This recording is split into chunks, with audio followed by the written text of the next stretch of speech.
How's it going, my spooky peeps? Welcome back to the channel for another Pumpkin Spice Monday.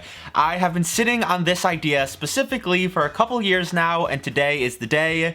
We will be making some pumpkin spice creme brulee donuts. Now, creme brulee donuts are not a new idea. They have been around for a while. There's recipes all over the internet. They're basically just cream-filled donuts with a hard candy coating on top. And when you break one open, it's the most satisfying contrast of rock-hard candy and smooth, creamy cream filling. To make a pumpkin spice version with some pumpkin cream filling and a spiced donut dough, that's probably a new idea. I might be able to patent that one. But enough of the yapping. I am hungry and I want to eat these right now, so let's get right into this one.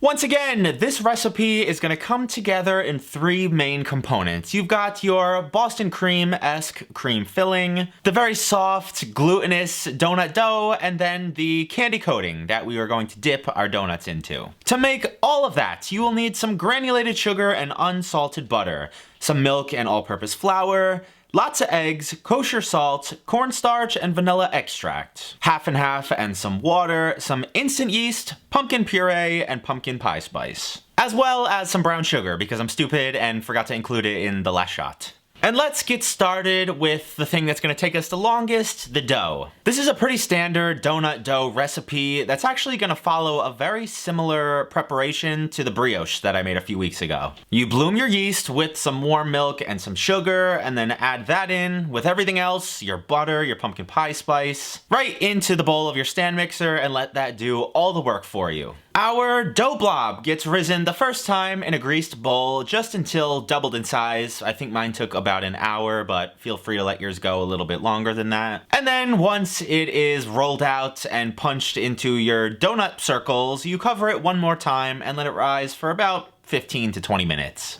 Throughout this whole entire process, I did take a lot of inspiration from Claire and Brad's video on the channel that will not be named, when they made their sourdough donuts. As much as I dislike that channel, those are some of my favorite videos of all time. Those two are just an entertainment match made in heaven, but they're very knowledgeable too, especially Claire, and you learn a lot of stuff when you watch her. For instance, you want this dough to pass the window pane test, just like if you were making a bread dough. That means there's enough gluten developed, and you will have a nice light and airy end product rather than a very dense one. Also, the sign of a well-proofed donut is a little white ring around the edge. It should be about a 1/4 inch of the donut in width that doesn't get submerged in the oil, so it stays a little bit paler than the rest. And lastly, make sure you're frying at a high enough heat. I did about 370. If it's too low, it'll just take forever to cook and absorb way too much oil. I allowed them to cool completely before poking a hole in the side with a metal straw. I think I wrote up in the recipe you can use a skewer, you can use a chopstick, really whatever you got. And I tried to clear some space in the middle and make a little cavity to eventually receive the cream.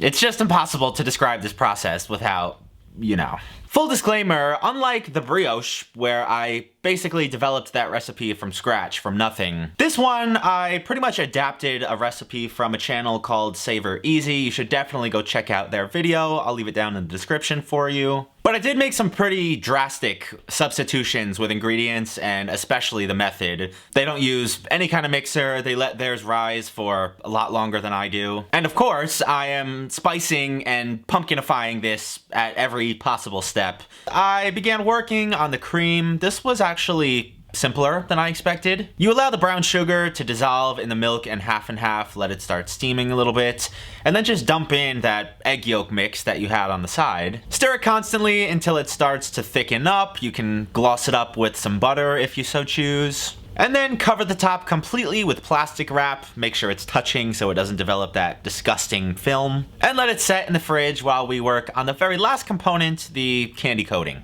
I've made many mistakes while cooking sugar over the years. I'm sure most of you have been here for a lot of them. And most crucially, do not mix this thing. Get everything in your pot. Let it come up to a simmer on its own. Let it cook on its own. If you mix it, it will harden and crystallize. I know it's tempting. Young David has made that mistake many times, but just don't do it. You'll have a bad time. I finished these guys off by pumping the cream into the holes and dipping the donuts into the candy. Be very careful when you're dipping this, by the way, because this is molten sugar and you can get a extremely bad burn from it, even with a glove, as I learned the hard way. And these are looking pretty good. On aesthetics alone, these gotta rank pretty high up there in the pumpkin spice creations. How high they will ultimately end up is very dependent on the taste, so let's give them a shot. We love to hear it. I know we've made a lot of very good looking things now, but in terms of like visual appearance and like satisfaction, this has to be up there, especially this crack. Maybe not the exploding of the inside, but I just love the way that looks. Texturally, this thing is basically perfect throughout. The middle is so fluffy and light.